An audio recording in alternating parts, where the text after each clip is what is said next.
Hello student, welcome to our channel. आज हम लोग करेंगे एक्सरसाइज 3.1 क्वेश्चन टू की सारी फार्मूला उसका इंट्रोडक्शन हमने ले लिया था और उम्मीद ये आपको समझ में जल्दी आ जाएगा। इस क्वेश्चन को देख लेते हैं। Question is on comparing the ratios A1/A2, B1/B2 and C1/C2। Find out whether the lines represent the following pair of linear equation intersect at a point. तो हमने स्टूडेंट देखा था रेशियो के रिलेशन से लाइंस कैसी मिलती है। तो उन्होंने बोला आप बताओ कि वो इंटरसेक्ट कर रही है, वो पैरेलल है, कि वो कोइंसिडेंट है। तो एक क्वेश्चन को अच्छे से देख लेते हैं, बाकी वही मेथड होगी, लेकिन एक क्वेश्चन बहुत अच्छा समझेंगे। तो पेयर मिला हुआ है 5x - 4y + 8 = 0। Second is 7x - 6y - 9 = 0। तो स्टूडेंट ये दो पेयर हैं और पेयर हमने बताया कि कोएफिशिएंट ये A1, ये B1, ये C1, ये A2, ये B2, ये C2। तो पहले ये निकाल के रखेंगे क्योंकि ये कोएफिशिएंट के रेशियो की हेल्प से हम लोग ये फाइंड करते हैं। तो लिखेंगे A1 is 5, B1 is -4, C1 is 8। इसमें यहाँ ध्यान रखोगे B1 को -4 लिखोगे, C1 को +8 लिखेंगे, लेकिन प्लस का साइन आपको पता है हम लोग नहीं लिखते हैं, लेकिन माइनस का साइन पक्का लिखेंगे। यहाँ पर स्टूडेंट मिस्टेक करते हैं। Then A2 = 7, B2 = 6, C2 = -9। तो पहला स्टेप ये होता है कि हमने ये कोएफिशिएंट अलग करके रखने हैं। अभी हम लोग रेशियो देखते जाएंगे। A1/A2, तो A1 is 5, A2 is 7, तो लिखेंगे 5/7। Then B1/B2, B1 is -4, B2 is 6। अब इसमें यहाँ से आपको देखना है कि ये रेशियो जो आपने फाइंड की ये इक्वल आ रहे हैं कि नहीं आ रहे हैं। अगर ये इक्वल आ रहे हैं तो हम आगे C1 और C2 फाइंड करेंगे, फिर उनका रेशियो फाइंड करेंगे। अगर नहीं आ रहे हैं तो यहाँ पर क्वेश्चन ख़त्म हो जाता है, क्योंकि A1/A2 is not equal to B1/B2। तो लिखेंगे here A1/A2 is not equal to B1/B2। तो मैंने आपको लिखवाया था अगर ये इक्वल नहीं है then line intersect at a point. तो इन्होंने जो 3 सवाल करें कि आप बताओ कि intersect at a point, comma parallel हैं, कॉमा कोइंसिडेंट हैं। तो लिखेंगे therefore line intersect at a point, lines intersect at a point.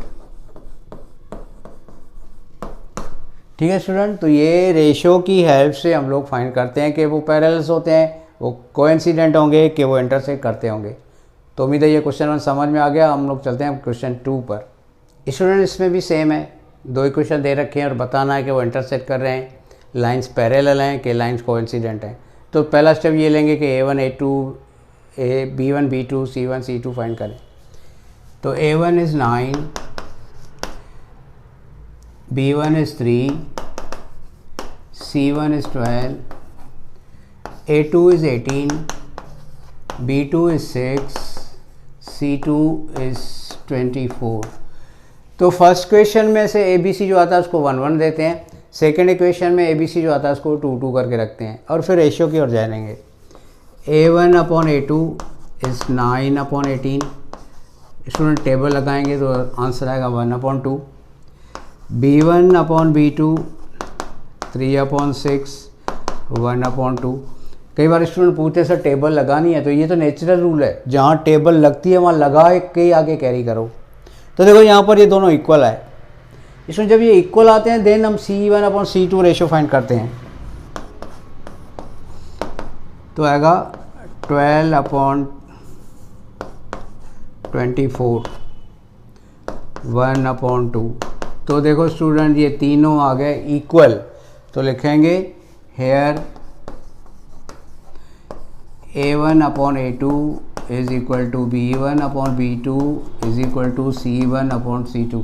तो अभी आपको पता पड़ गया होगा कि ये लाइन क्या होंगी, क्योंकि वो याद किया होगा जो मैंने इंट्रोडक्शन में समझाया था। तो अगर तीनों इक्वल होते हैं तो लाइन्स आर कोइंसिडेंट। तो लिखेंगे लाइन्स आर कोइंसिडेंट। ठीक है, तो इस सब में यही होगा, कोएफिशिएंट रखो निकाल के, देन रेशियो तीनों फाइंड करो, a1/a2, b1/b2, c1/c2, वैल्यू को देखो, कंपेयर करो, उस हिसाब से रिलेशन यहाँ लिखो और उसके बाद रिजल्ट लिखो। ठीक है स्टूडेंट, अभी चलते हैं थर्ड पर। चलो स्टूडेंट इसका थर्ड देख लेते हैं। थर्ड में सेम मेथड चलेंगे, पहले a1 is 6, b1 is -3, c1 is 10। ये माइनस स्टूडेंट याद करना, कई बच्चे मिस कर जाते हैं, माइनस लिखते ही नहीं है।